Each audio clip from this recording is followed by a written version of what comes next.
Ketiga, ide bisa datang dari apa yang sedang Anda pelajari. Anda lagi belajar apa? Belajar psikologi, belajar keagamaan, belajar ajaran Islam, Anda belajar filsafat, Anda belajar apapun terserah. Dan itu bisa menjadi ide untuk Anda tulis. Anda belajar pengembangan diri, ya kan? Anda bisa nulis tentang buku pengembangan diri, bagaimana menjadi orang yang hebat, menjadi orang yang optimis misalnya. Anda belajar filsafat misalnya, Anda bisa nulis tema yang apa itu kebahagiaan misalnya. Begitu. Dibuat novel juga bisa teman-teman semua ya. Dari tiga hal itu, apa yang kita sukai, apa yang kita kerjakan, apa yang kita pelajari, itu teman-teman semua adalah ide yang cocok untuk kita. Kenapa? Karena memang itu adalah bagian dari diri kita. Kita sudah paham. Tinggal poin-poin aja yang kita kembangkan.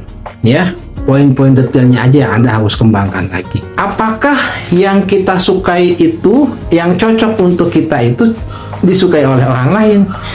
Jawabannya jelas. Misalnya Anda membuat buku tentang traveling. Tentu saja buku Anda akan disukai oleh sesama traveling. Anda membuat buku tentang kucing, tentu saja orang-orang yang pecinta kucing akan menyukai. Karena setiap orang itu kan punya kesukaannya masing-masing. Setiap orang itu punya seleranya masing-masing. Nah, dengan Anda menulis itu semua, artinya Anda sedang membuat orang yang suka itu berkumpul dan membaca buku Anda. Ya, Anda suka mengajar, Anda membuat buku mengajar. Orang-orang yang butuh tentang teknik mengajar, ya dia akan menyukai buku Anda. Anda suka buku pengembangan diri, suka buku filsafat, suka buku keagamaan, ya, suka buku motivasi. Anda tulis buku itu semua. Nah, orang yang suka terhadap itu, suka psikologis, suka pengembangan diri, suka motivasi, suka tentang agama Islam, dia akan datang untuk membaca buku Anda. Jadi, ide yang cocok untuk Anda dan juga disukai oleh orang lain itu seperti itu. Ya, karena nggak mungkin kita menulis satu tema untuk banyak orang. Anda suka traveling, belum tentu Anda suka kucing. Anda suka kucing, belum tentu Anda suka ayam. Kan begitu, gitu ya. Sampai di sini teman-teman paham ya bagaimana menemukan sebuah ide yang cocok untuk Anda.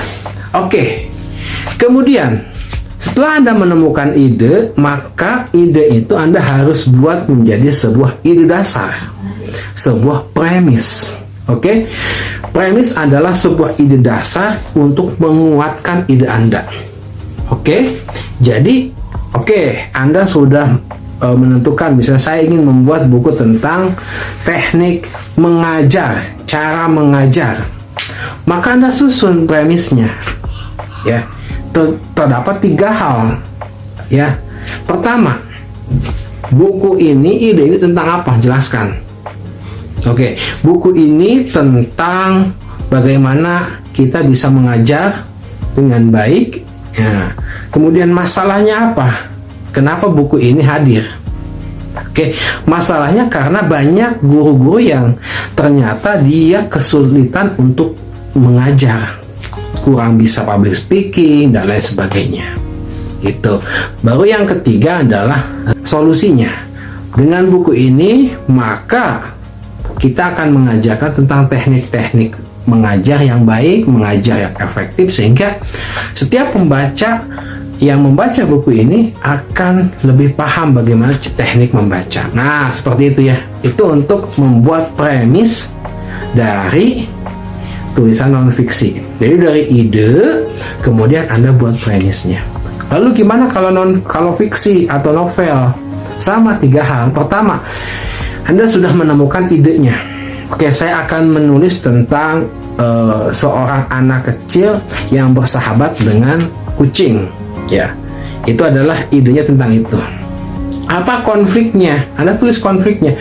Konfliknya misalnya kucingnya hilang dan si anak kecil itu berusaha untuk menemukan kembali kucingnya yang ternyata sudah dijual, ya kan?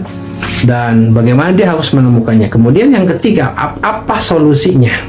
Solusi untuk menghadapi konflik itu. Ya, begitu. Jadi 3 hal, tentang apa, konfliknya apa, dan solusinya atau anti konfliknya apa. Itulah premis dari cerita Anda, ya.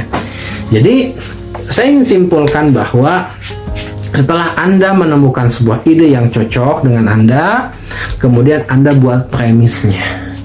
Kalau Anda nulis tentang non-fiksi, maka 3.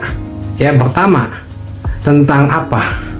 Tulis. Yang kedua, apa masalahnya? Ketiga, apa solusinya? Fiksi juga sama, novel juga sama. Ini ceritanya tentang apa? Yang pertama. Yang kedua, apa konfliknya?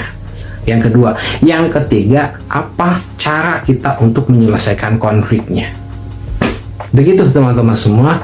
Silahkan teman-teman buat, ya. Oh ya, satu lagi, kalau untuk novel, coba jelaskan juga karakternya apa, siapa aja tokohnya, gitu ya. Jadi teman-teman bisa tulis, bisa buat karakternya apa, gitu.